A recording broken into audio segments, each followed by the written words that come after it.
Guys, let's try this again. I think I'm working now. Guys, Errol Spence Jr. Errol Spence Jr. versus Derrick James, the ugly boxing soap opera. What you need to know.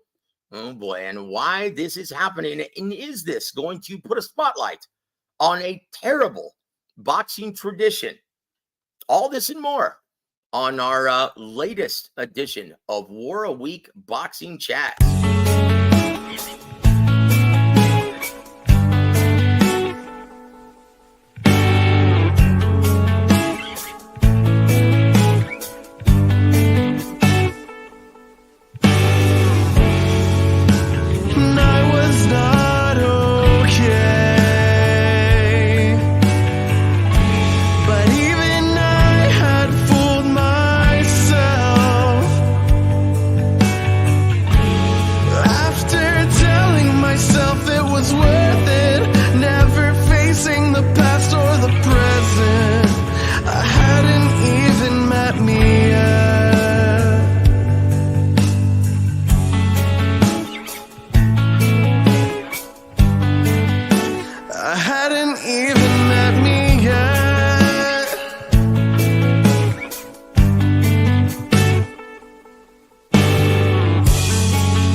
Vashon Holdings proudly presents War Week Radio Chats with ring announcer Joseph Herron. Guys, welcome. Happy Thursday to all of you. Boy, this is better. Now you can actually hear me. And yeah, I can hear my patio door flying open, shut, and open and shut. Goodness gracious. Sounds like I've got the crypt keeper in here. But nonetheless, guys, happy Thursday, and I hope all of you guys have had a wonderful week. I know it's been a really busy boxing news week, and we'll try to touch on as much as we can, guys. Obviously, the main event of the evening is going to be Derrick James versus Errol Spence Jr. And once again, James filed suit this morning, and we already told you guys that this was more than likely going to happen, and it was coincidental. I was invited to be on my brother Corey Bradshaw's show, IOTBA, and he asked me about this, and I unloaded everything that I know about this before this actually happened. So if you missed any of that, please go visit yesterday's show. Also, Errol Spence Jr. countersues him. We'll tell you everything that you need to know about this. But guys, and we'll also, if we can do it, we're going to touch on, the card that was just announced yesterday in the big press conference, announcing the Saudi Arabia, their promotional efforts in Los Angeles in their first stint in America, what that means for the sport of boxing. And look, I'm humble enough to say, and I'm happy enough to announce that I've had an about face and a change of heart regarding Turki Al-Sheikh and his involvement with the sport of boxing. Now, there's still a lot of reasons for concern, but hey, I am extremely optimistic at this point, because this tells me he is not only interested in being a permanent member or a longstanding member of the boxing business, but he truly understands how the other markets and the American market, its health, and how crucial that is to the overall health of the sport of boxing. And I'll explain that later. And we'll also touch on, I was hoping to get the actual pay-per-view numbers out to you guys today for Ryan Garcia versus Devin Haney. And hopefully we'll get to touch on Floyd Mayweather and his public diatribe with Bill Haney. And we'll talk all about that. And I'll let you know what I think of what this actually means. And is this a sign of things to come for everyone involved? I've got my theory. I'll share it with you. And I'm working on several special guests for a mammoth show tomorrow. Going on the air for 3 or 4 hours tomorrow, guys, with, brace yourselves, 4 or 5 guests. It's going to be like the good old days of the Pugilist Corner, back when I just started this on East Side Boxing. Gosh, it seems like Abe Lincoln was president when we started this. But yeah, we're going to have a mammoth epic marathon show in which we're not only going to announce the pay-per-view numbers tomorrow, but a surprise guest, a couple of them that I think you guys will all really enjoy. So thank you for joining us, guys. And let's say hello to our dear friends in the chat before we move forward. Guys, Toby, good to see you, my friend. How you doing, brother? Thank you for always supporting War Week Boxing. Jesus M, saludos to you, my friend. Chief Funky, guys, if you're in the Northern California area, head out to the Gold Country Casino tomorrow night. G Funky will be there, and all of his fighters will be there with Uppercut Promotions, and it's going to be a great event. I wish I could be there. Yeah, obviously, I've got a gig to play after our shows tomorrow. Yeah, or else I would be there. Yeah, isn't anywhere else I'd rather be. Well, unfortunately, my son and I are playing a gig, and I already booked this a long time ago. But Toby, yeah, thank you, my friend. Hey, Outlaw. Hey, brother. Once again, I told you, I miss your insults, man. So it's like, yeah, let them fly, brother, because it doesn't seem like Outlaw's in the chat unless you're insulting me. Jesus, he says, Joe, how's Turkey working with DAZN? Who pays whom? Can you explain this only short term? Well, look, guys, this is the reason why I am proud to announce it. They didn't even announce it, right, on the press conference. And I'm shocked, but I already know this. And if you listen to my brother James and I on the, we talked about this on the Boxing Source yesterday as well in his midweek report. We told you guys this, and please go bookmark theboxingsource.net. Okay, because he's got a new column, The Rumor Mill, in which he gives you guys the skinny before it happens. And we told you guys, or I should say, James told all of you guys that this was going to be on free DAZN. And there's a reason for that. DAZN, they are not forking out these guys' purses. They're not paying for it. You guys aren't paying for it either. The Saudis are paying for it. So all they have to come up with is a licensing fee that isn't nearly as much as the main event purse, because that's usually what determines what the licensing fee is for the network, right? The promoter, they look at the purses combined for the main event. Like, if you're wondering why I always say, well, this is on pay-per-view out of necessity, that usually means if it's someone like Devin Haney versus Vasily Lomachenko, or Devin Haney versus Regis Prograis, on two separate networks that were on pay-per-view respectively. And those, let's just face it, those are great matchups, very impactful to their respective divisions, but they're not pay-per-view fights, guys. And the reason why they were thrust on pay-per-view, and who makes that decision? It's not the promoter. It's the network. It becomes their show. And so if they fighters and the promoter is demanding, if they're demanding that an inflated purse amount, if it's a combined purse of, say, $10 million, and which like heavily exceeds their market value, 3 times the amount of their realistic market value, then they have no choice but to attach it to a pay-per-view revenue stream to try and recoup some of those dollars, because they're not going to make it back in additional subscriptions. So it puts the sport in a lose-lose situation, because you're hindering the best product from the viewers. You're hiding it behind a pay-per-view paywall. So we're not going to be able to attract new viewers, right? New eyeballs on the sport, new fans. That's why I'm like, well, this is amazing. Not only is he putting this event in America, but he's also now, yeah, the licensing fee, from what I gathered, from what I was told, it's going to be reasonable to where they can put it on regular subscriber DAZN. And the Saudis are footing the bill for it all. That's why I'm saying, guys, this could be boxing's savior or boxing's biggest curse.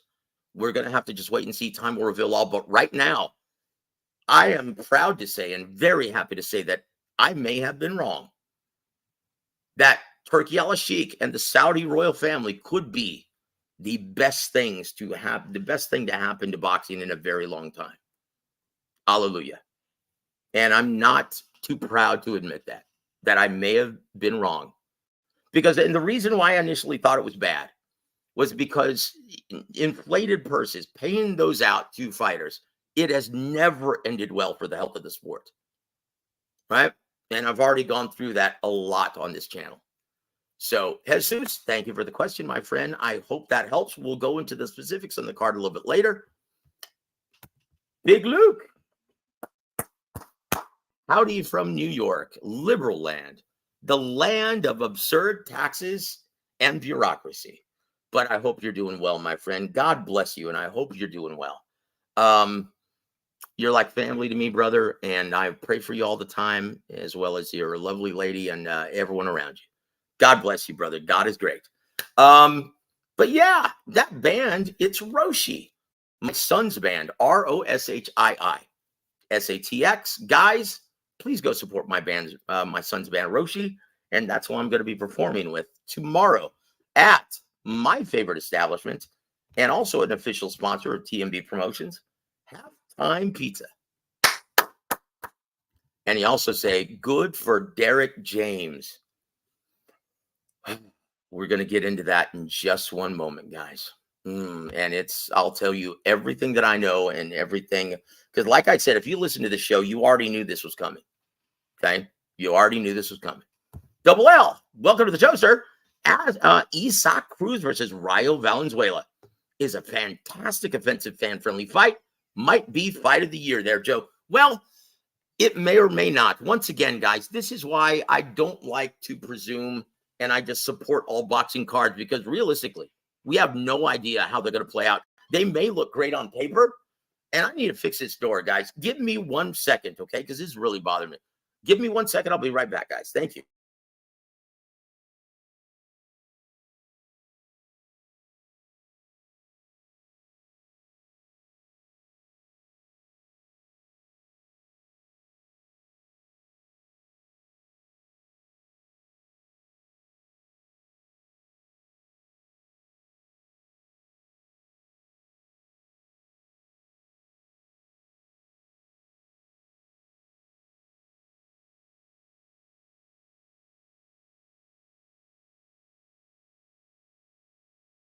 Guys, sorry about that. I am back. It was really bothering me just hearing the crypt keeper open up his coffin. Jeez. Yeah, I like to do the show outdoors. I like the fresh air, and I just like being outside, and I like my neighbors to hear my loud voice.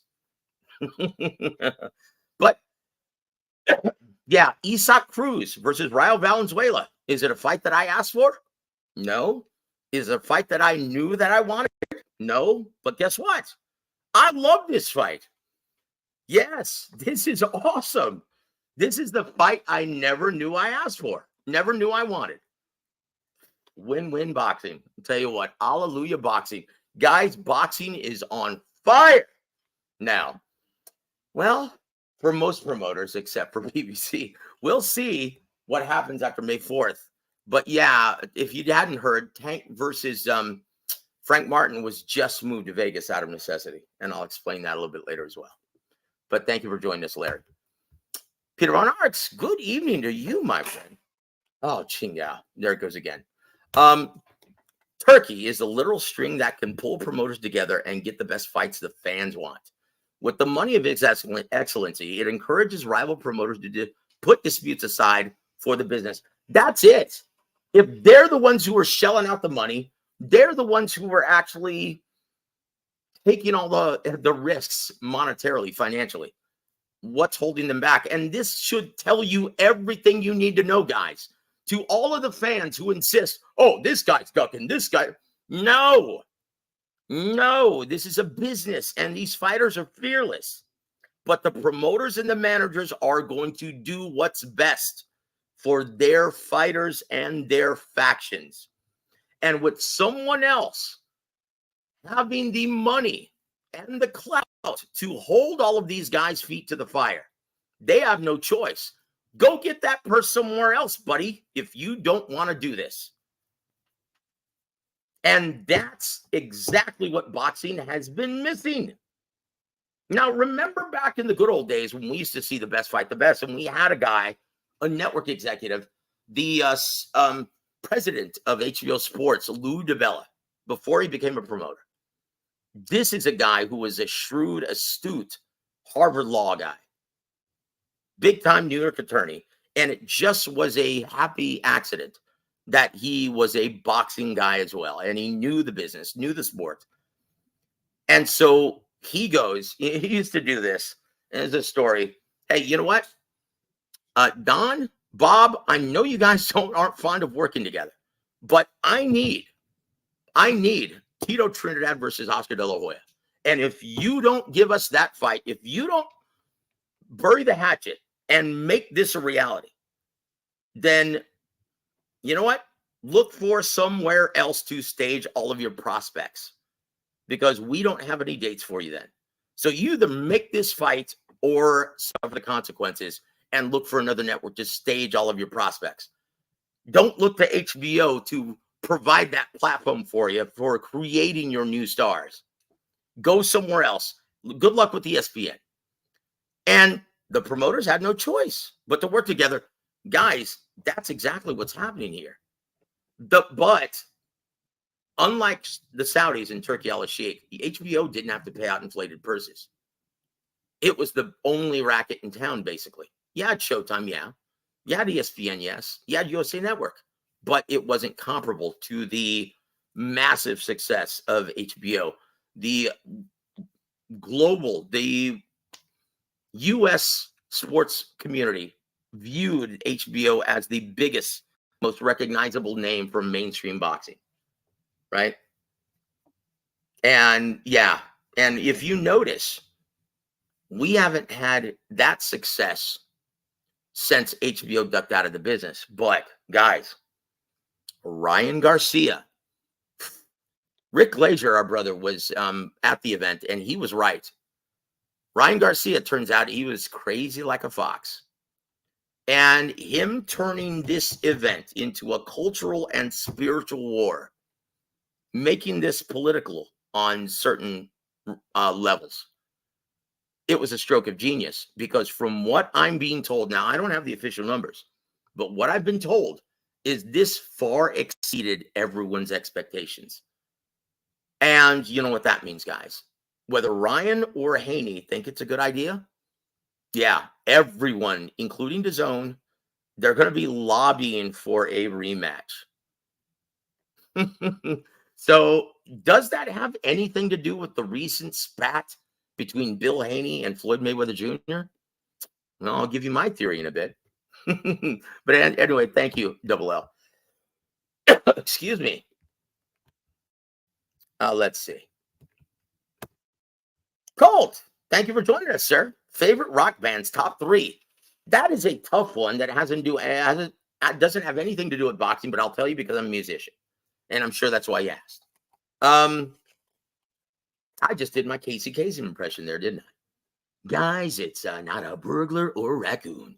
It's me, Casey Kasem.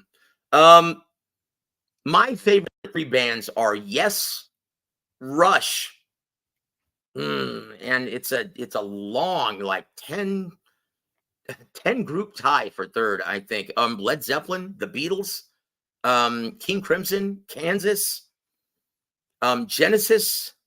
I like all the prog rock guys. Those are my absolute favorites. But gosh, I love so many genres. Look, to be honest, the only genres I can't stand in music are death metal, which is just nonsense and noise, and rap, which is just nonsense and noise, excluding 90s R&B. That was good stuff. Classic. But this mumble rap?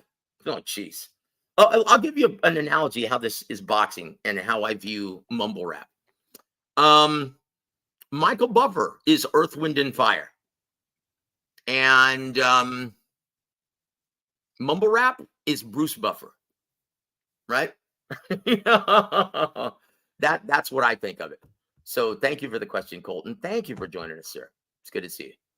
Let's see. Schultz, same guy, same question. Okay, well, those are my 3. Thank you for joining us, sir.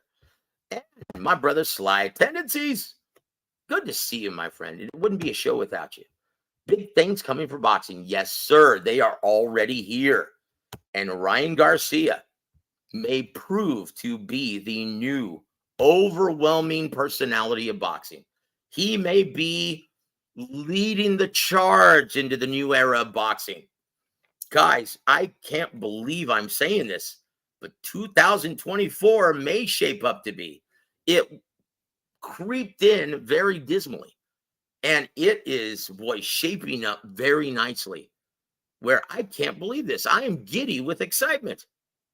I feel like it's Christmas Eve. Ah, God bless. God bless.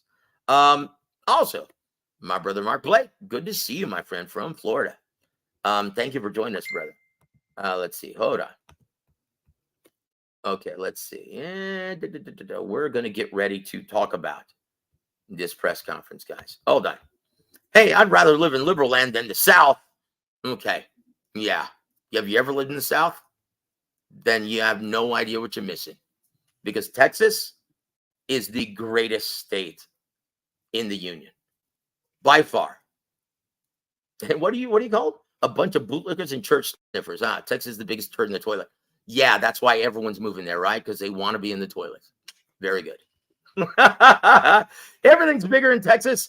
Yeah, okay, got it. Everything's bigger in Texas except the fucking taxes. Very good. There it is. Brother, don't even start on me in this, because you won't win this. Statistics, numbers, everything is on my side. Don't be hating. Just embrace it. Texas is awesome. And it is virtually carrying the sport of boxing in the American market. Guys, we've got 3 club shows coming up. The healthiest market in any metropolitan area for boxing in America. Okay? That's San Antonio. And we've got 3 events coming up back to back to back. On May 3rd, the night before Canelo, we've got TMB Promotions at the Scottish Rite Temple. I'm going to be doing ring announcing. And on the following Saturday, May 11th, I'm going to be doing commentary for Alamo Media and South Park Boxing AAA Promotions. And June 15th, Father's Day weekend, I'm going to be doing commentary as well for Robert Garcia Promotions and Texas Boxers and Brawlers Promotions. So yeah, you're welcome. Instead of pissing on Texas and acting like a little crybaby, why don't you come down and join in the fun? Because that's what we're having here. You're welcome, brother.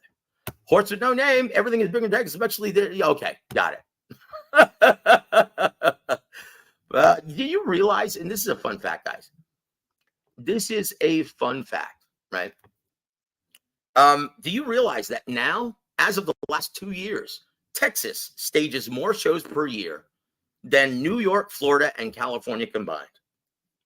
That's a fun fact. Do you know why that is?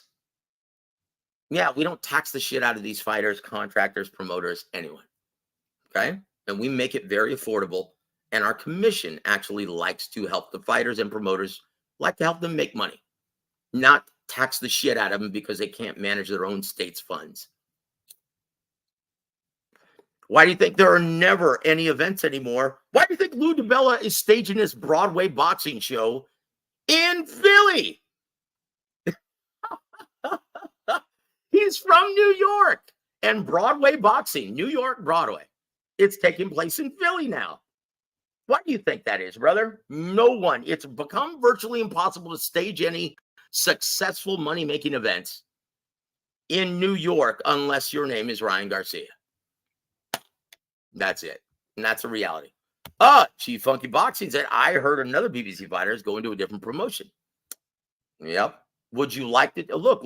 I'm going to do this if you have time, brother, because I would like for you to advertise your fight card coming up tomorrow night, guys, in the Sacramento area at the Gold Country Casino. G Funky is doing great work with Uppercut Promotions and all of his fighters. And he is such a great addition to this business. And I couldn't be any more proud of you, my brother.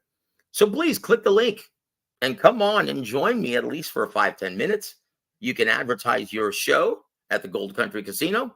Tickets are still available. So go say hi to G Funky. And please click the link if you have your headphones in time, my friend. Toby, how you doing, my friend? Hold on. Gary Antoine Russell has just joined Matchroom. Very interesting indeed. I don't know if that's a done deal. I don't know if that's actually happening, Larry. And you heard it here first.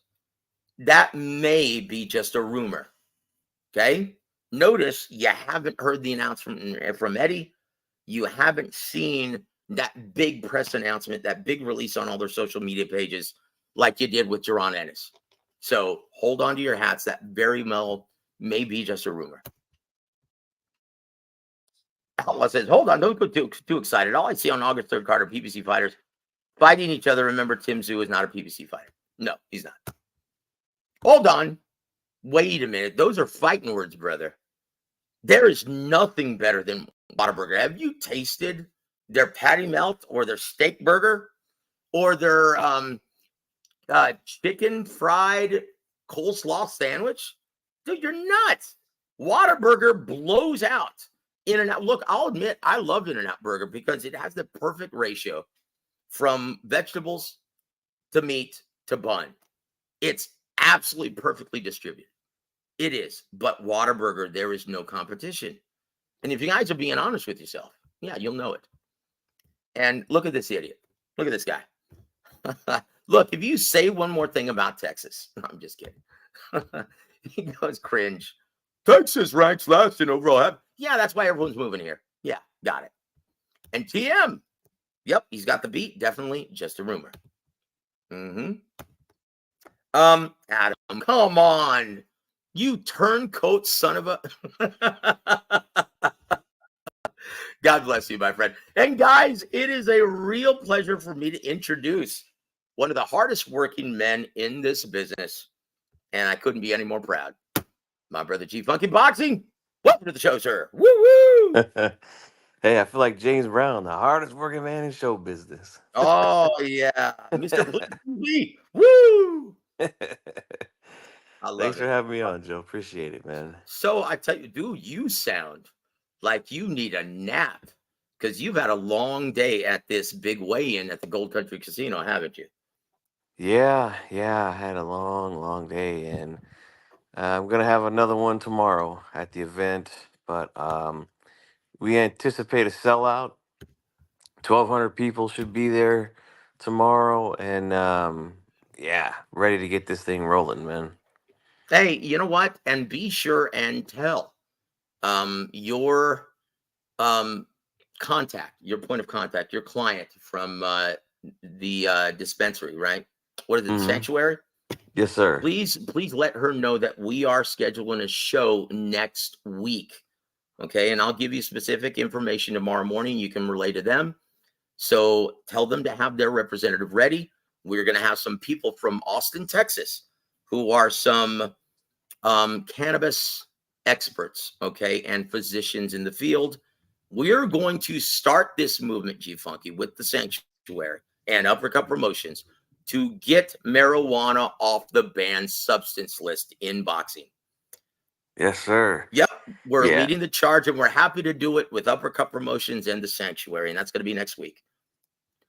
Yeah, it's a thing that definitely needs to be talked about. Last year, September, me and my good friend Dave Duenes from Leave It in the Ring, we actually had Dr. Margaret Goodman scheduled to come on and to talk with us. That was going to be one of the first things that I asked her was, why is marijuana on the list? Unfortunately, she canceled on us a week before, and it's been very difficult trying to get her back on. But yeah, if we could start making some noise about this, maybe we can get her on. We could see why it's still on there. At least we could hear why, she thinks it needs to be a banned substance. I'm very pro medicinal marijuana for personal reasons, even though I don't even use this stuff.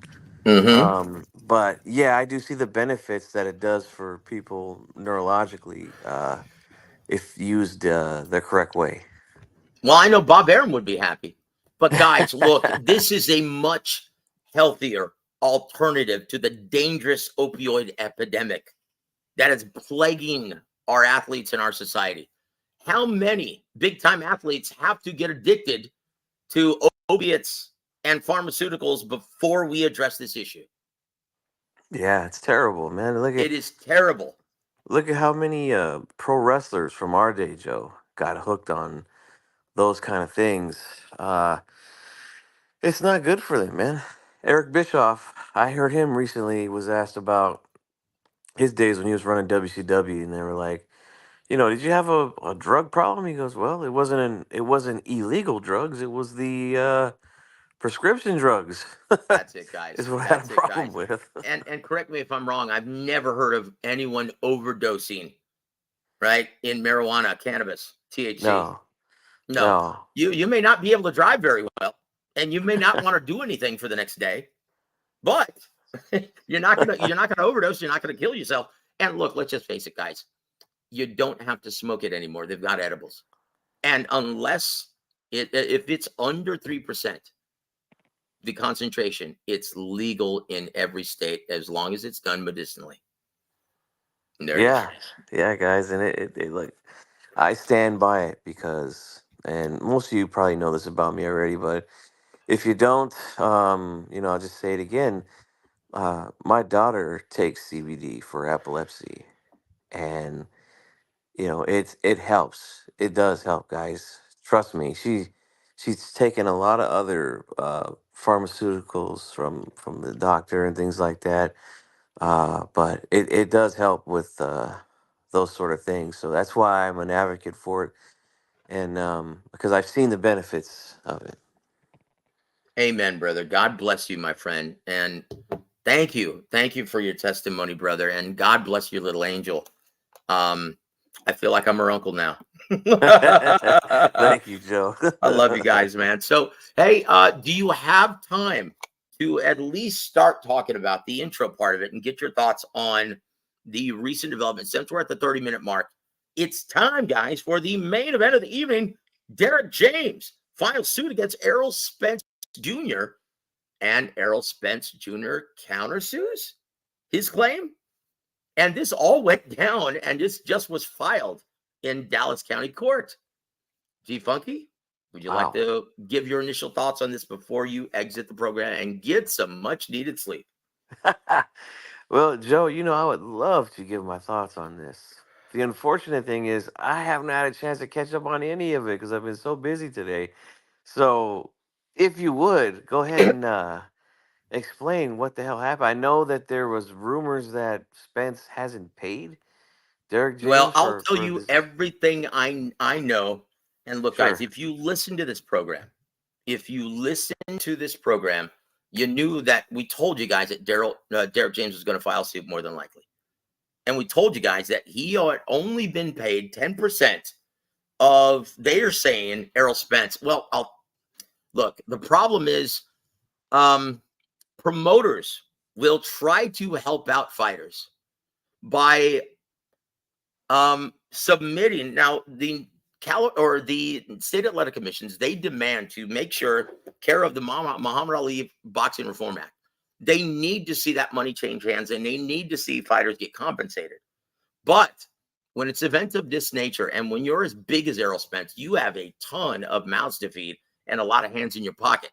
So what promoters will do, Showtime, Steve Espinosa, and I already know this for a fact, he was guaranteed a purse of over $20 million.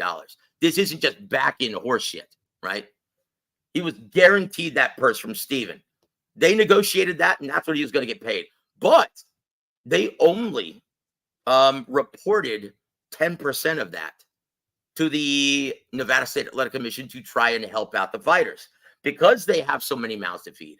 On top of the sanctioned organizations, mind you, there were 4 belts on the line. That's 12% of your damn purse right off the top. Then you have to give 10% to your trainer, 10% to your manager, 10% to your advisor, right? Your cup man, your team. You're the one who's responsible for paying for camp. And then on top of that, you've got to get Uncle Sam his cut. And depending on what state that's in, that could be outrageous. You may have to pay a state tax. Luckily, this was in Nevada, no state tax, but you still have to give Uncle Sam his big 30% cut, right? Yeah. So that's the problem. That's the problem. Okay. And so promoters, what will they'll do to to benefit the fighters and allow them to put more money in their account, will only report 10% to the the Nevada State Athletic Commission, and that's what the Uncle Sam goes by.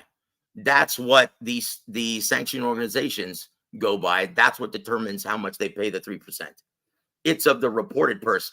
And Errol Spence tried to pull a fast one and pay Derrick James only 10% of that 2.5 million. And so if you're wondering, why is this happening now, a year after the fight?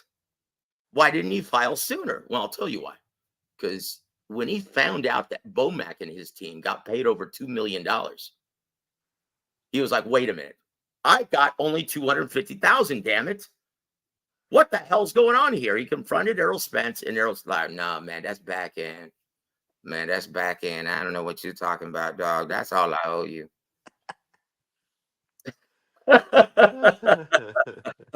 So that's the problem, guys. So who's right? Who's wrong? I just told you. The agreement was 10%. And now Derrick James is going back and looking at his fee, 10%. He's like, wait a minute.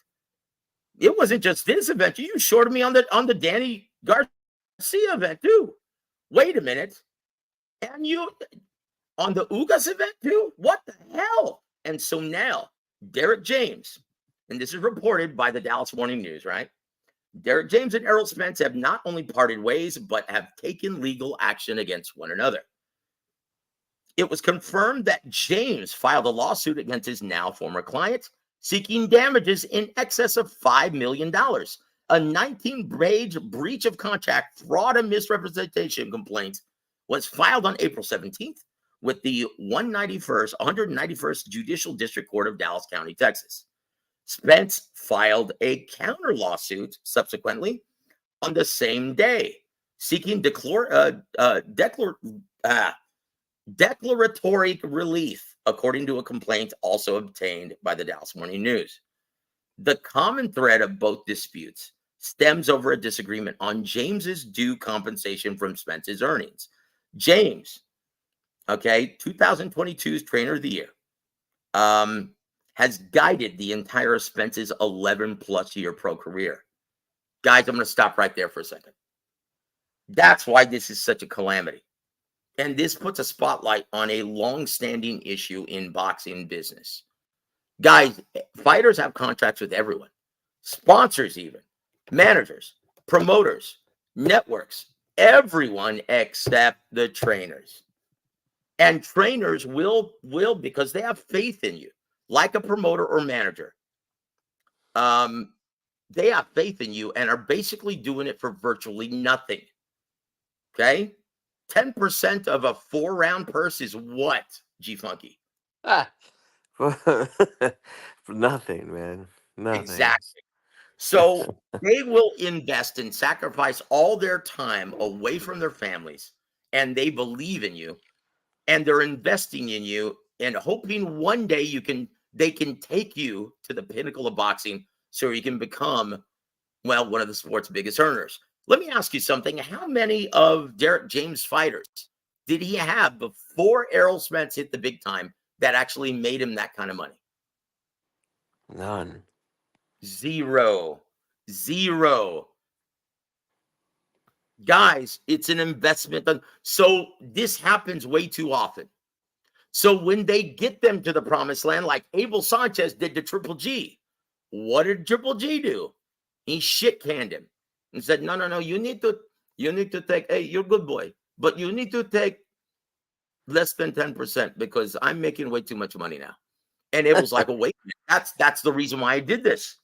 I believed in you and I knew I could get you there. And notice Triple G without Abel Sanchez being the mouthpiece really fell off the map in terms of popularity.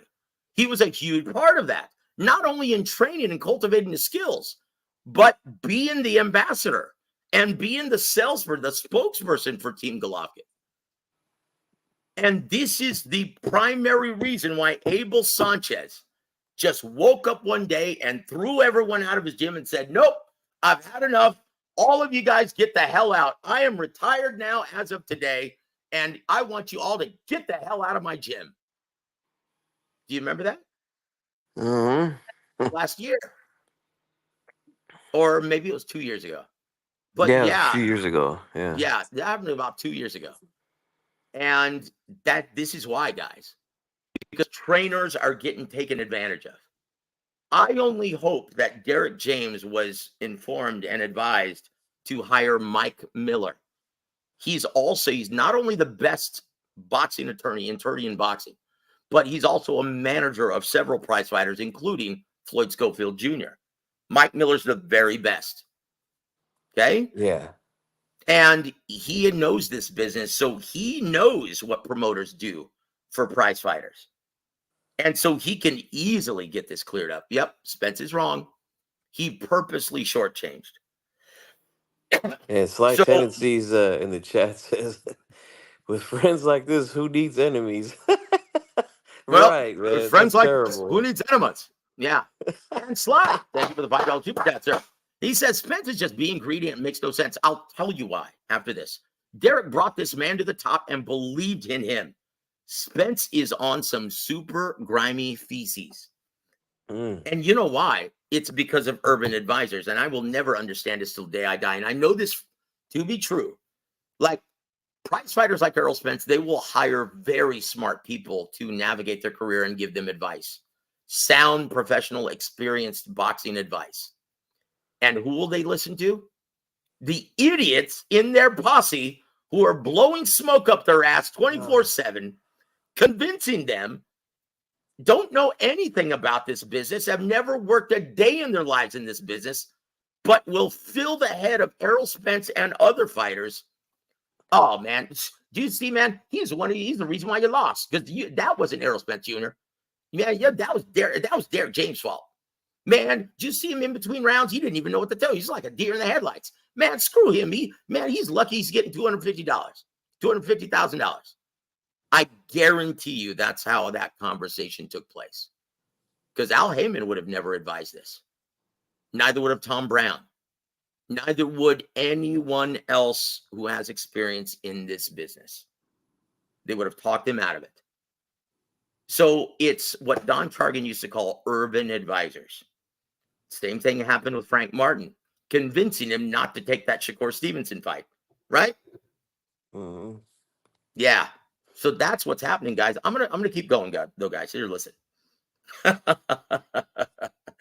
The center of the complaint is the amount James believes he's still owed for Spence's July 29th super fight versus Terrence Bud Crawford, when he suffered a 9th round knockout in his first career defeat, which saw Crawford fully unify the welterweight titles. According to statements and posted text exchanges, Spence earned roughly $25 million between his guaranteed purse and the pay-per-view back-end. That's bullshit. There was no back-end, guys. That pay-per-view didn't make that much money. It only did over 600,000 purchases. And I know this, for all he has to do is subpoena Steven Espinoza. And that's the truth. All he has to do is say, what was the negotiated amount? Well, it was $25 million. Case closed. Mike Miller would know this. Let's just hope that Adam knows. Wasn't that your manager, Adam? I think so, right? Mike Miller, he's one of the best guys to be aligned with in this business. He is a good guy. He is one of the great guys of boxing. He also used to manage, I think him and Lester Bedford used to manage James Leha, I think. He manages currently Floyd Schofield Jr., so he's in very good hands. And yes, Montequia, that was his manager. Yes, he is one of the best guys in this business. And you always know where you stand, and he's going to go to bat for you. He is one of the only men to get judgment successfully and collect money from Don King. And why? Because you can't pull the wool over his eyes. He knows this business. Your thoughts on everything that I've just stated, G Funky? Man, that's a whole lot to unpack for a guy like me right now. But it's sad to see this happen because, like you said, James was with this guy from the beginning, you know? Look at this. You reading this? Spike my water. Thank you for joining us, EJ. We appreciate you being here, my friend. That is hilarious. Now, Yeah, as you were, G, I'm sorry, my friend. Go ahead. don't forget Crawford took padding. Well, I don't want to get into that bullshit, but but Dude, yeah, you sound almost inebriated right now.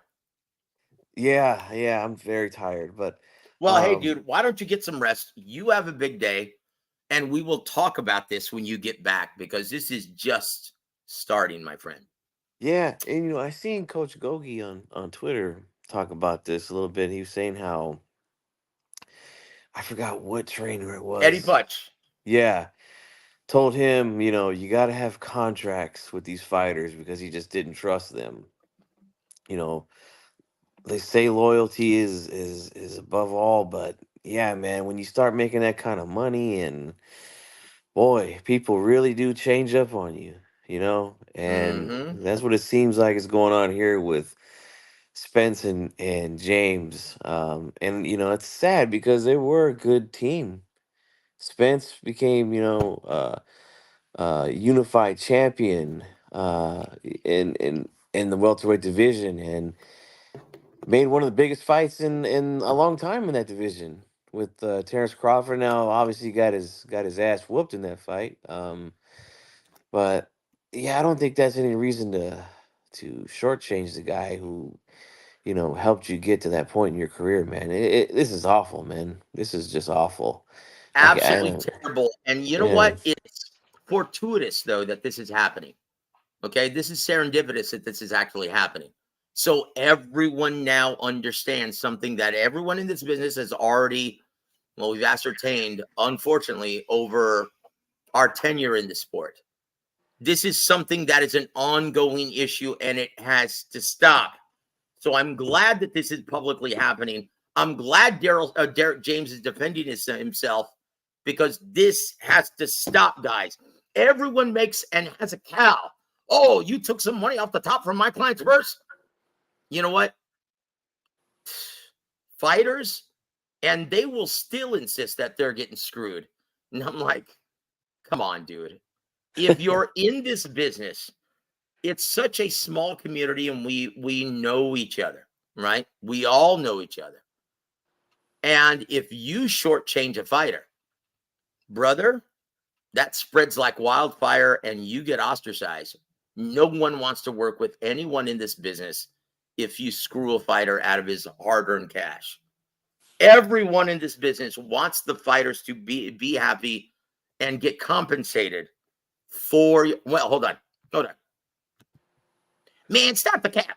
When you signed the contract, when's a rematch? Brother, there's no money in a rematch. That's why it's not happening. Okay. hmm And Steven Espinosa was there. Okay. So shut up. Dude,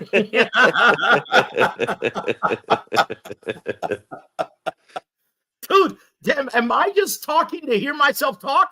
Or are you guys actually listening? Keep in mind, your scope of reality is hindered because you guys are fans. Me, I don't have that problem. I don't have a dog in the hunt, but I do care about the health of the sport. That's my only bias. Until you can say the same, kiss my ass. And that's it. That's all I'm going to say about that. But look, here it is, Peter. And this is why Mike Miller and Steven Espinosa have to be subpoenaed, especially Al Heyman. Everyone involved with this negotiation needs to be subpoenaed so they can testify on this was the agreed amount. There's no back end shit. This was the agreed amount. This is what he was negotiated to receive. Why do you think Terrence Crawford had no problem giving his team $2 million rock? Because they deserve it. They got him to this fight. And Yep. look, you may not like the outcome, but Derrick James got you to this fight. He sacrificed years away from his family, invested all of his time in you, and was training you and never complained when you weren't making shit. Yep. It's a brutal business, Joe. We know that. And It is a brutal ass beating business in which these fighters, they will break your heart in two. oh yeah. Oh yeah. And it's we talked about this behind the scenes, but it's even hit the club level with some of these egos and things like that, man. So but hey, I'm gonna go back into the chat, Joe. I am very tired and I don't want to sound like I'm Yeah, brother, dragging you ass get on your some show. rest. And guys, if you're in the Um Northern California area, go to the Gold Country Casino just right outside of Sacramento, the capital city, and go say hi to Gene Funky I'll and be go there. witness a beautiful evening of world-class boxing entertainment. And Yes, sir. congratulations, man, for all the success that you're having and all the success that you're going to have. Keep grinding, brother. I will be there with you every step of the way, my friend. Thank you, Joe. And yeah, if you guys make it out, if you're any of you are in the area, yeah, come check me out, man. I'll be there. So enjoy the rest of the show. Don't forget to hit the like button for Joe. All right. Thanks, Joseph. Th- I'll talk to you later, Thank man. you, my friend. Always a pleasure. God bless you and good luck tomorrow. Thank you. Guys, that was our dear friend G Funky. What a guy. And what an asset and positive addition to this business.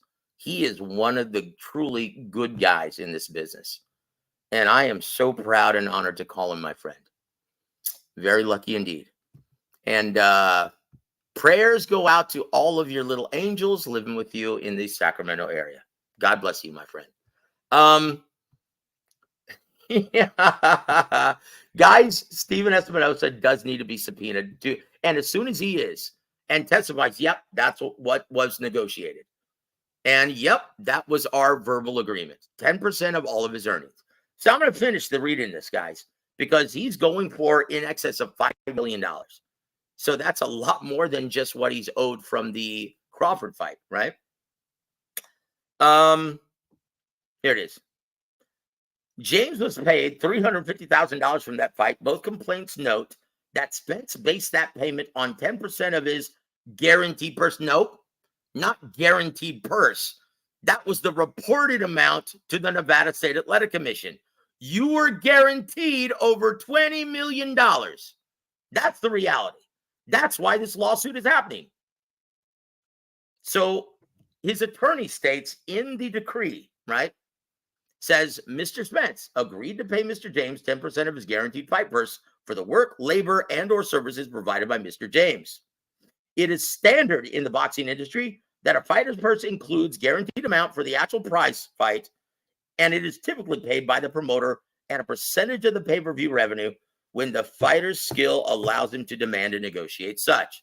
The pay received from the pay-per-view revenue is commonly referred to as getting paid on the back end because the revenue is calculated after the fight. But look, that's not what was negotiated. And Errol knows this, and TC knows this. So why do you think TC was more than happy to pay Bomac and his entire team over $2 million? Why do you think that is? And there it is. There it is, guys. In my opinion, this is not going to last long, and this is going to be settled before it goes to suit as soon as they subpoena and get the affidavit of Steven Espinosa and Al Haymon, because they were there. They were a part of the entire negotiation. And this is going to be a good thing for all trainers here in the States and everywhere. This is going to set a much needed precedent and put the spotlight on a huge problem in this business, because trainers sacrifice everything for their fighters and they believe in these fighters. Like managers and promoters, they invest all of their time at the 4, 6, 8, 10, 12 round levels. And how much do you think they're making at the 4, 6, and 8 round levels? They aren't making shit. How many of their fighters will ever make them the kind of money that they're hoping to make? 1 or 2%. That's it if you're lucky. Gogi, a guy who's been in this sport for 5 decades, he's still waiting for that cash cow. And Adam is absolutely right. It's a thankless job. That's fine if you want to blame your trainer on your loss. but he's the one who helped get you there. That is the reality, brother. Oh, do you know what happened between George Kambosos Jr. and Peter Kahn? You know what? That's a very good question. And I'm going to reach out to my guy after the show. Thank you for reminding me of that. I'm going to reach out to my guy from Australia who's a promoter out there. He's a really great guy and a very knowledgeable. And he does work with Fox Tel over there. He promotes fights and he puts cards on Fox in Australia. So he will know. And I'll ask him. So thank you for reminding me, Sly. I appreciate it, my friend. Yeah. EJ will pay him in food stamps. Fokker. No, Derek sabotaged my fight. That ninja ain't getting a penny. Now I understand Wilder's struggle. Derek must be brilliant, that brother. Thank you for the comic relief, EJ. I appreciate it, my friend. And thank you for being here tonight. That is really cool. That is funny. That's hilarious. Dude, whoever is guising as EJ, man, you're pretty funny. That's pretty good. Okay. Attorney's fees will be substantial. You can bet on that. Well, yeah, Peter, you know this. And I work with attorneys all the time in my daytime job, my career. I do collections, Collins and Heron, right? Commercial collections. And so I work with the Commercial Law League. And yes, at the very least, they will take 30%. And I'm being nice. Sometimes they take half if you're working on contingency, depending on what firm and how much money's involved. And depending on how strong the case is. Sometimes they will take half and the reason why they can justify this, because just like Derrick James, they're working for virtually nothing until they get you money. So they're working on contingency, and that's how I operate. Unless I collect money for my clients, then I'm basically working for free. So that's why I charge a substantial percentage as well. And that's the thing. And you deserve it, because how many employees do most businesses have that are willing to work for free unless they provide results? None. You think the guys at McDonald's would be flipping burgers unless they provided results? You think they'd be working for free? No. So attorneys are justified. Hey, we're not getting paid until we show you the money. And so for that, our entire team, we're going to need at least 33%.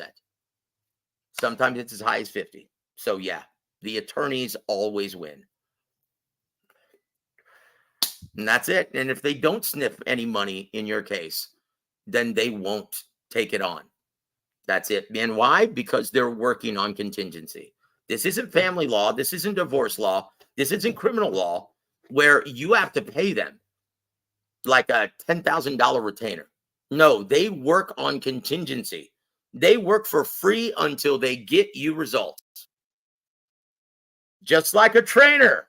He's basically busting his ass in the gym with you all week long, all year long, getting you prepared for battle the best way he can, basically on a promise and an investment, on the promise of investment. I believe in you, so I'll work with you as hard as I can for virtually nothing, and hoping that you'll get to the point where you start making some life-changing money. And so Derrick James worked with him to get him to this point. And how does EJ repay him? How does he repay him? By fucking him in the drive-thru. Yep. That's what's wrong with this, guys. It's become an epidemic in this business, and it has to stop. It has to stop. Doesn't Spence promote Frank Martin? Well, in name only, right? Let's just face it, guys. What do you call a promoter without any TV dates? You call him a glorified manager because that's all he is. Who's got the TV dates here? Tom Brown? He doesn't even have any TV dates. It's on Amazon Prime, distribution deal only. They have to come up with the money. So you know what? Errol Spence may be funding Frank Martin Tank Davis fight, at least funding Frank Martin's purse, right? But yes, that's going to be awkward. Spence does promote Frank Martin, and Frank is still with Derrick James. Yeah. This is why I tell everyone, and this is the advice I've given G Funky. And he's such a smart, good guy, and he's humble enough to listen. And I tell him all the time, hey, brother, I've learned this through Don Chargan, Emmanuel Stewart, Ronnie Shields, everyone in this business. You do not burn bridges because it's such a symbiont industry in which we all depend on each other and we often work together for the greater good, the health of the sport. Okay? And so you do not, you may have a disagreement, but you never burn bridges. Guys, look at Oscar De La Hoya. He sued Al Heyman. Al Heyman is the one who gutted him with no talent and left him for dead. If it weren't for Canelo, there would be no more Golden Boy promotions. And look at the year that they're having. They've rebuilt that Golden Boy promotions commodity into a powerhouse this year. They arguably have the biggest star in boxing at this time in North America. Ryan Garcia. Everyone thought he was crazy. Boy, crazy like a fox indeed. Because this kid had the wherewithal to make this a good versus evil, a spiritual battle, a cultural battle. And it became, this fight caught fire the week of the fight, and it became a cultural phenomenon in which most mainstream guys who don't even watch boxing are talking about it. Genius. Genius. That is, like, honestly, I said that several weeks ago. Look, if he wants to increase ticket sales, just announce that he's going to have Trump walk him out to the ring. And he's going to be in attendance. That'll just change everything, especially in New York. And guess what? He was doing that the entire time, turning this into a cultural battle because he understands what's going on in this country politically. So, Ryan, hats off to you, my friend. That is real stuff of genius right there. And everyone thought he was crazy. Oh, should he even be fit to fight? That's hilarious. Guys, so tomorrow we will have the pay-per-view numbers. I just received a text that, yes, we're going to have some special guests tomorrow, and that's going to remain a surprise. We're going to be on for 3 hours tomorrow during the day, and it's going to be glorious. And I'm going to try to keep my voice as, well, reserved as possible. I'm going to do my best Bob Costas impression tomorrow rather than just screaming at the top of my lungs that I've been doing tonight, because I'm going to be singing along with my son tomorrow at Halftime Pizza on Tesla Road. We're going to play 2 sets of originals and covers. And guys, I've got my guitar right here. I was just practicing before the show. He says, so what were the pay-per-view numbers? Look, I don't know the definitive number right now, but I've been told by people who don't want to be mentioned and people who are going to be coming on the show tomorrow that this far exceeded everyone's expectation. Now, what does that usually mean? When it's a critical and commercial hit in boxing, that means, just like in the movies, you're going to see a sequel. Back to the Future Part 2 and 3.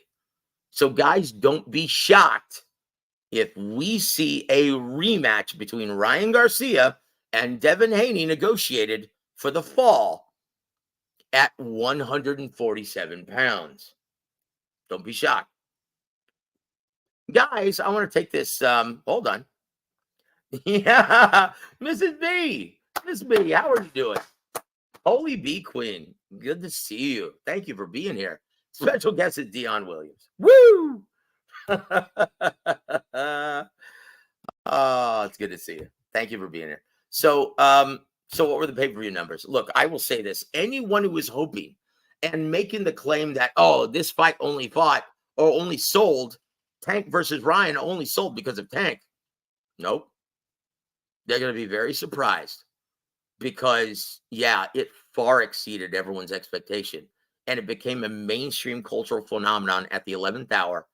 And a lot of people bought this, guys. This pay-per-view did exceptionally well. And I think it might surprise you. So stay tuned for tomorrow. But look, I have to have something to talk about tomorrow, right, guys? But I will say this, though. What I just said, though. Yeah. Yeah, my sources told me that the pay-per-view did just over $1 billion. Oh, boy. Yeah, fans are funny. They sound like that often, don't they, Outlaw? Actually, YouTubers sound like that all the time. Look. So I'm bringing this up, and this is going to close out our show, right? Well, no, we still have Terrence Crawford and Saudi Arabia to talk about, right? But look, if you guys haven't been living under a rock, and you guys have been on Twitter or any kind of social media platform, you know that Floyd contacted Bill Haney in a heart-to-heart saying, hey, what's your beef with me, man? I've always been cool with you. What's going on? Now, let me ask you guys this. We're all grown men, with the exception of Miss B here, right? And I hope. But when have you ever heard of two grown men, alpha males, contacting each other and resolving or trying to resolve a dispute or an argument or a disagreement or a personal issue live on social media? When have you ever heard of that happening? No. What a grown man does is he will contact privately on the phone, one-on-one, and hash it out like men. Like, that is little girl stuff right there. That is real Housewives Kardashian stuff right there. Guys, so think about what I'm saying. Okay, Floyd Mayweather contacting Bill Haney and them getting into it live in front of hundreds of thousands of people, millions of people. That was contrived. That's some WWE stuff right there, guys. And why is this happening? They are setting the table for the inevitable, imminent rematch. And this time, because it's Floyd and his WWE history and experience, he's adding that new wrinkle to make this fight even bigger. Floyd will be in the corner of Devin Haney and Bill Haney this time, and will help him prepare for the Ryan Garcia rematch at 47. Think about it, guys. Think about how big this fight will be now. And boxing fans, mainstream fans, will eat it up, eat it like candy, and they will pay good money to see this. If you thought this one was big, and once again, Promotions 101, you strike while the iron's hot, right? Strike while the iron's hot. This is a hot commodity, and it shocked the hell out of everyone how this performed, even Golden Boy Promotions. And we're going to give you the definitive number tomorrow. Hold on, TM. I disagree. I think the beef is real. I think that's the whole point, dude. They want you guys to think that it's real. Right? Because if you're Floyd Mayweather, why would you contact this guy, Bill Haney, who's a nobody? Who the hell is Bill Haney? A freaking nobody. And why are you giving him this kind of respect in public, like he's the big swinging dick in the room? Like Floyd has to answer to Bill Haney. Come on, brother. Come on. Do you really think Bill is going to... Man, you remember, you heard the diatribe from both men. Do you really think Floyd would take that and stay on the phone with a guy who is publicly denouncing him and calling him all of those names? Do you really think a guy like Floyd would sit there and be cool with that? Brother, if this were real, Floyd, he wouldn't have tolerated that for a second. That's why I know this is contrived, and this is for the benefit of the fans, and this is to get them talking about this, and you're going to see it unfold over the next several months. Because, guys, DAZN is like, hey, you know what? We needed another one of these, and guess what? We might actually turn a profit this year. Hallelujah. But look, if you really think that Floyd is the kind of humble, meek person to be belittled and berated by an idiot like Bill Haney, a former pimp, former drug dealer, if you think he's going to be berated like that from a guy like Bill Haney publicly, let me ask you this. Did you ever watch 24/7 Mayweather? Did he ever take that from his own father? No, he didn't. Why would you think he would take that from a guy like Bill Haney?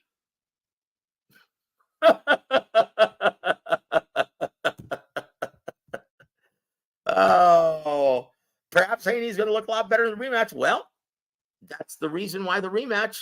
There's a lot of intrigue. And at 47, we'll see.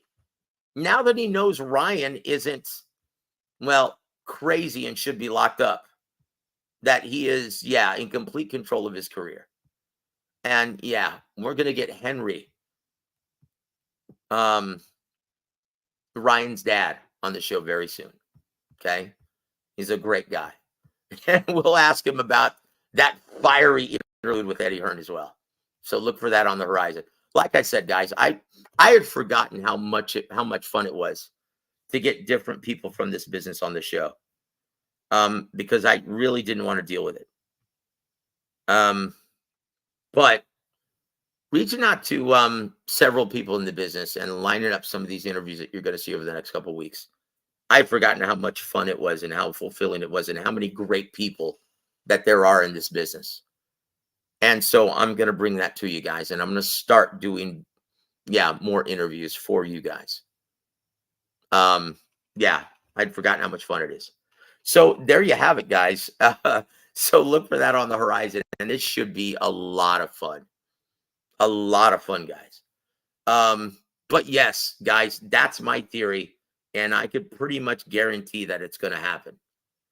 I know Ryan saying, oh, I want Sebastian Fundora. Well, look, when DAZN and Golden Boy sit down with him to plot his next opponent, his next course,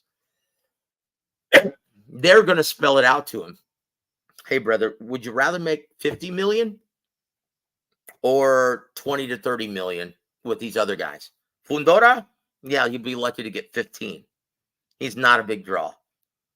That's not a fight that really captures the imagination of anybody. A Haney rematch, the cultural and spiritual battle that you guys are having, that's easily $50 million in his next pay-per-view in the rematch. Ryan will change his tune. He'll say, hey, Haney, I love you, brother. We're business partners. Let's do it. Guys, that's going to happen. They would be stupid not to do it. And I can almost guarantee it that was the reason why you saw the soap opera unfold right before your very eyes. Bill Haney versus Floyd Mayweather.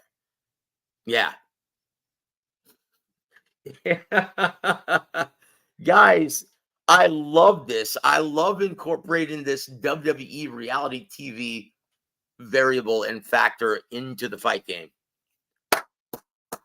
Absolutely love it. And fans are going to love it. And it is a stroke of genius. And look, I am so high on boxing right now, guys. And look, there's every reason to be excited. For the next 15 minutes, we're going to talk about the amazing event that was just announced. Terrence Crawford versus Israel Madrimov. Isaac Cruz versus Raul Valenzuela. Big Snickers versus Big Syringe. Andy Ruiz versus Jarrell Miller. And the return of David Morrell Jr. making his debut at 175 with my brother Ronnie Shields training him. This is a great fight. This is a great fight card. And once again, guys, I am happy to admit that I think, and once again, time will reveal everything, but I hope and I think I might have been wrong in condemning the Saudi Arabians and questioning their involvement and the reasons for being in boxing. This card right here in America changes everything. That means they understand the importance of the health of the American market, and they see how detrimental and how positive it could be for the overall health of the global boxing community. This changes everything, guys. And yeah, Terrence Crawford, he's getting paid a lot of money. Not quite as much money as he got paid for the Errol Spence fight. But yeah, he's getting paid pretty close to fight Israel Madrimov, who's a non-ticket seller and a virtual non-entity here in the States. And I love it. I love it. And guys, look, Turkey Al-Sheikh, everyone's singing his praises, but guys, he's just signing the checks. Yeah, he loves boxing, but he's not the one who's brokering these deals. Come on now. You guys all know this. Why do you think they were so happy and quick to work with Terrence Crawford? Who did Terrence Crawford sign a deal with, a management deal, when he left Top Rank? Well, even at the tail end of the Top Rank, his Top Rank involvement. Yeah, he started working with MTK Global. Who was that? Well, he's now the guy behind the scenes who's brokering all these deals. I didn't say that. You said it. I don't want the FBI or CIA to come crashing in my house. But yes, you've got the beat, Rufio. Thank you for joining us, sir. So yeah, that's why you're seeing Frank Warren as the lead promoter. Bob Arum's involved. And look, guys, the only reason why Teofimo Lopez was not on this card, because they wanted him to be, because he's pricing himself out once again. Guys, if you didn't know, they were negotiating at the tail end of last year, and it was all but a done deal. But Teofimo Lopez priced himself out of a fight opposite Ryan Garcia, who's now quickly becoming overwhelmingly the biggest star of boxing. Like right about now, you've got to feel pretty stupid. Right about now, you've got to feel pretty damn stupid. So, if you're Teofimo Lopez, and he's doing it again. He's pricing himself out now, demanding over $5 million. You know, when the Saudis refuse to pay your inflated purse, boy, that's something. And that's another thing. I was so afraid, and once again, it still may be a big problem. But it seems with the news of Teofimo Lopez, and pricing himself out of a big fight on this card, which is idiotic. But knowing that now, it seems that the Saudis are only paying the inflated purses to the biggest ticket sellers, the biggest attractions, and guys that are on their way out and on the victory lap, the home stretch of their careers, respectively. I have no problem with that. So they're making the fighters, the young fighters, earn your keep, build their brand, and the fact that they're staging these events in the States means that they understand that the only way they're going to build their brand is to feature them in their local communities, regional communities. That says it all. And I found out that they're staging an event in London the following month, in September. Guys, I may have been terribly wrong about Turkey Al-Sheikh's involvement in this business. This may just save boxing in America, as well as Ryan Garcia and Golden Boy Promotions and Devin Haney and everyone involved. Because, wow, talk about a turn of events. Everyone this week has been talking about Ryan Garcia, Devin Haney, and boxing. Hallelujah. And guess what? just in time for the month of May when it's going to be fire. I'd like to see what Dana White has to say about all of this. Does he still think that UFC is kicking boxing's ass? Woo! Yay, boxing. Guys, it's a good time to be a fan, and we're just getting started. Isn't that beautiful? Hold on. Can you imagine those two nut jobs, Ryan and Tio, at a press conference? Look, I will say this. Teofimo would make Ryan Garcia seem sane. Like, he would make him seem like Elon Musk. Refugio. Hold on, dude. Crawford can't sell in L.A. That's why all the Mexicans... dude. Look, we'll see. You may or may not be proven correct. I think you're wrong. I think everyone is interested in seeing Crawford since he whooped that ass last July 29th. Larry. Makes you wonder, Joseph, who exactly was behind BLK Prime? I can guarantee it wasn't DK. Maybe Don King, but not that DK. That's hilarious. Yeah, the European El Chapo. I think he's a little smarter than El Chapo. I may be wrong, though. Hold on. Refugio says, Team Virgil Ortiz must be betting on themselves because today, when I searched Virgil, I forgot to announce that. That was also added to the card. It's going to be the co-main event. Virgil Ortiz versus Tim Tszyu, baby. Come on. Woo! I'll tell you this. Tim Tszyu is impressive. That guy's got he's got a set of brass on him, doesn't he? He just got beaten by Seabass Fundora, and now he's taking on the potential Goliath at 54, Virgil Ortiz. That guy is a marauder. And he's taking on that guy? Does he have a death sentence? Does he have a death wish? Is he the new Charles Bronson of boxing? I love it. Guys, boxing is just heating up. And I am proud to announce that it is a great time to be a fight fan. Great time to be a fight fan, guys. Woo! And yes, Timmy Tszyu T. Sanders wants all the smoke. Hands of Stone, thank you for the endorsement, my friend. Thank you. We're working really hard to bring you guys some really great stuff coming up. And we're going to give it to you straight. We don't have any bias. We don't favor one promotional entity over the other. We don't prefer one platform over the other. If it's good for the health of the sport, then yes, we're going to fully endorse it. If it's bad for the health of the sport, we're going to let you know, and we're going to tell you why. We're going to explain everything to you guys.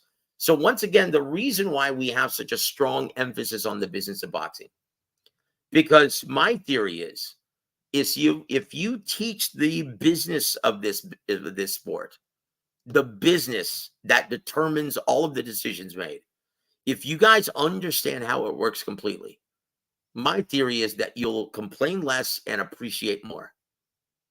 And I think that's the case. So thank you for the endorsement, Hands of Stone. That really means a lot to me, my friend. Thank you, brother.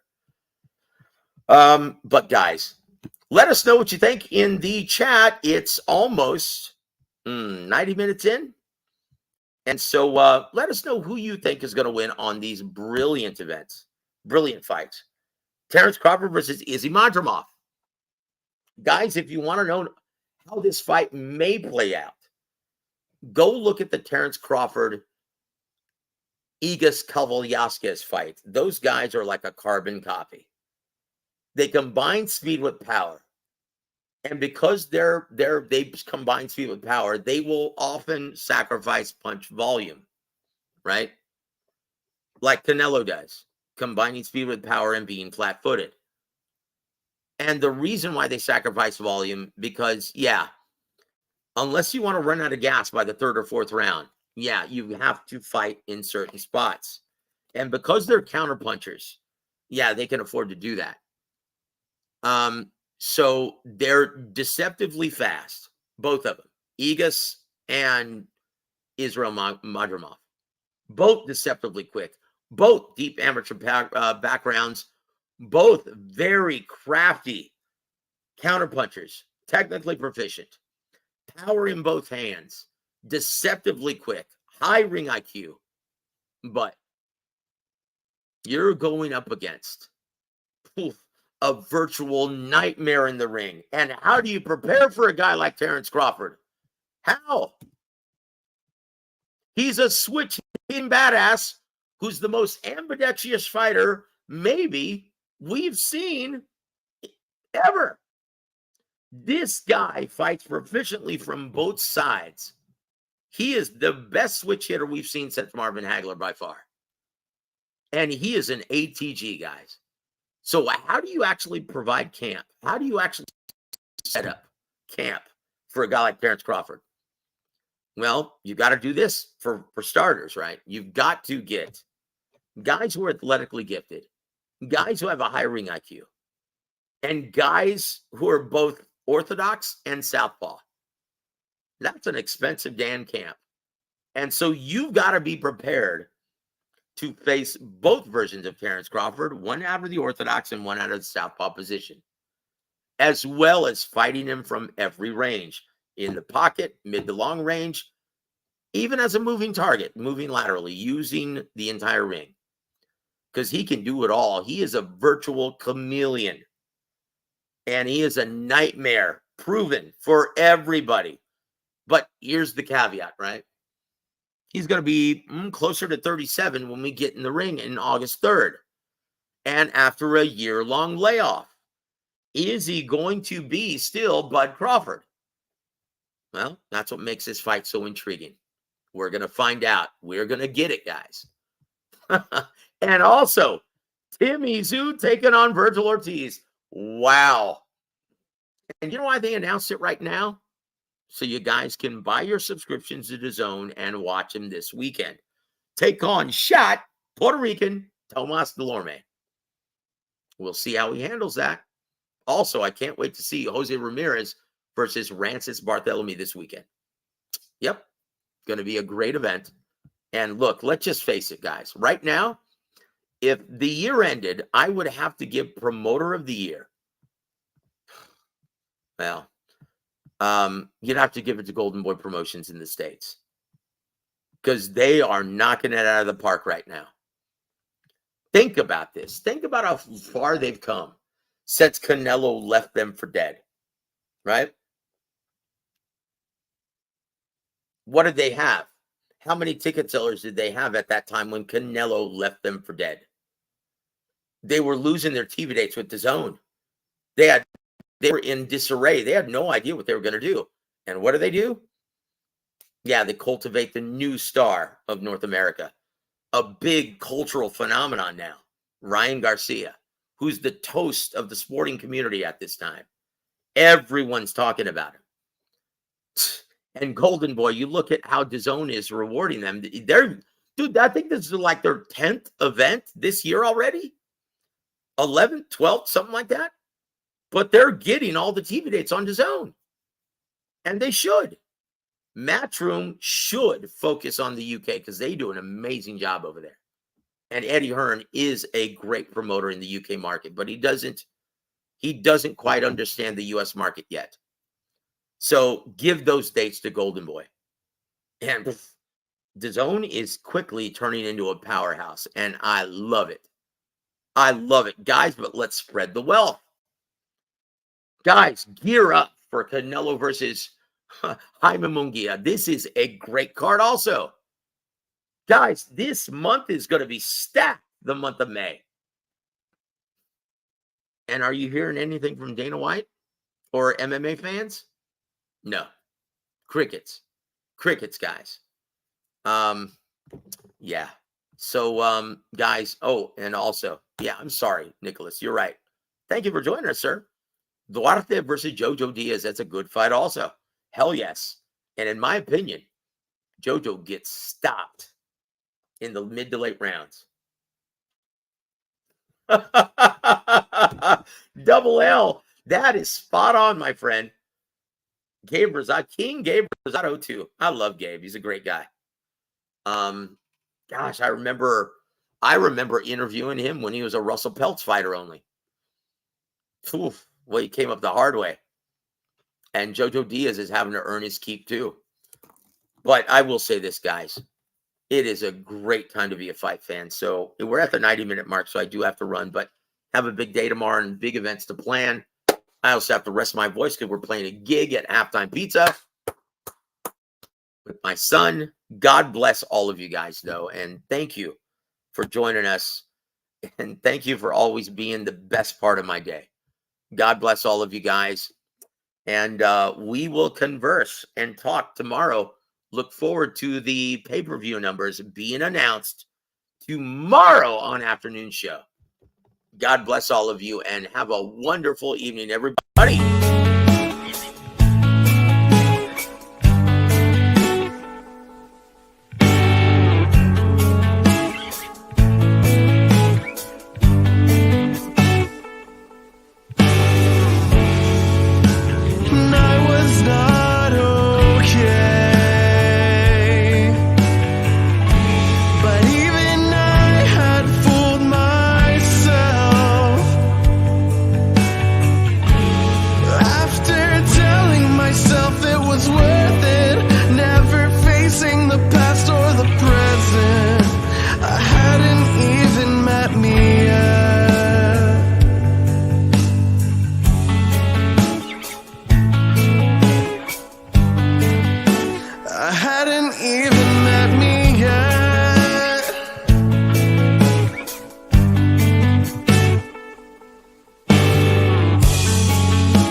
Radvashan Holdings proudly presents War Week Radio Chats with ring announcer Joseph Herring.